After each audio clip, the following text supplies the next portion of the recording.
Hey guys, day 2 is in the books. Last night was pretty wild. Expected to see a pretty good game between San Lorenzo de Almagro. I don't know how to pronounce that, but I'm sure Dan Dockett said it wrong as well. Anyway, want to just get started here by talking about a few different guys that I haven't gotten to talk about as much and touch base about some guys that played well and we have to talk about them. Anyway, I'm going to start with Immanuel Quickley. Quickley is one of those prototypical 6'2", 6'3" college guards that does a lot of things well, but doesn't have one discernibly eye-popping skill. He's pretty steady across the board, but his elevator pitch, I think, is steadiness, it seems like. He's a this but not this type guy. Quick but not explosive. Steady handle but not on a string. Capable shooter to the college line, but not pure and not overly versatile if he's bothered. Makes the right pass, but he doesn't manipulate the defense to create offense. He has the vibe of a good 2 to 3 year college guard to me, and at Kentucky that's an erroneous way to think of a player, but in a vacuum that's what he is to me. Sort of in that Melo Trimble, Casey Hill, Rashid Suleiman. That said, he's a guy that you can win with at the college level, so I think he's going to be fine.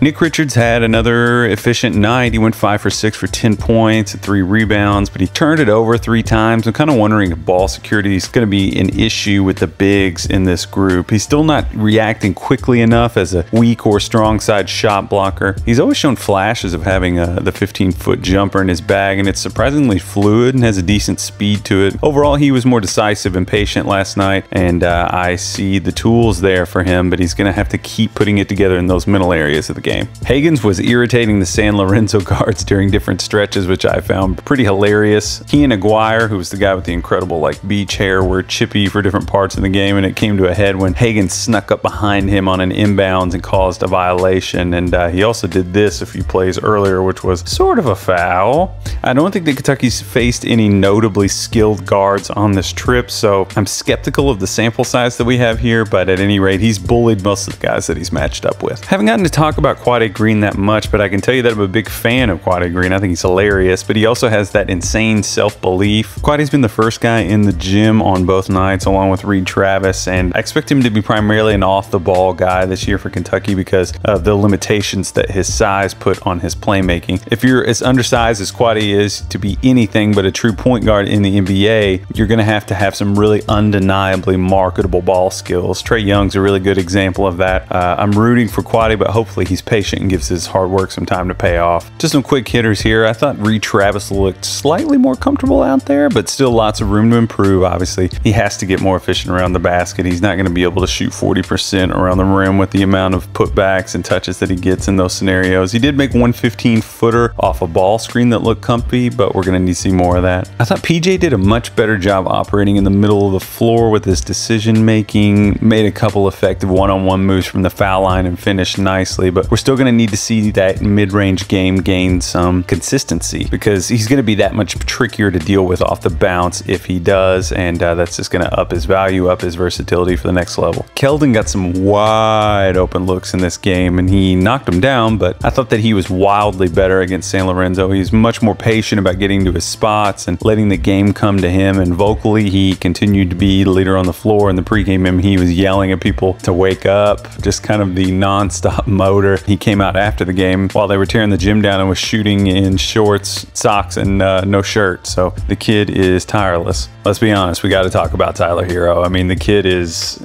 going bananas.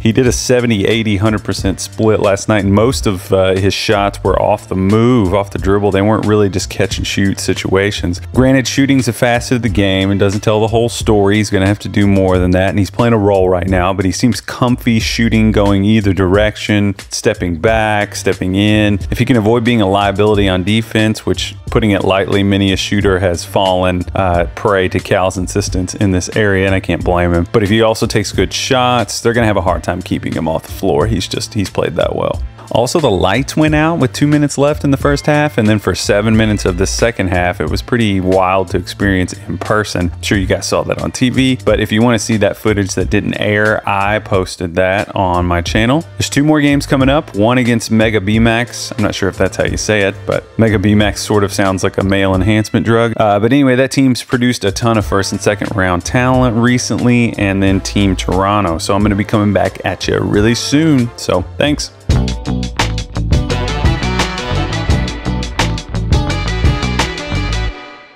Hey folks, I appreciate you watching, and if you like this video, click the like button and be sure to subscribe. You can also follow me on Twitter at JKyleMann. Say hey.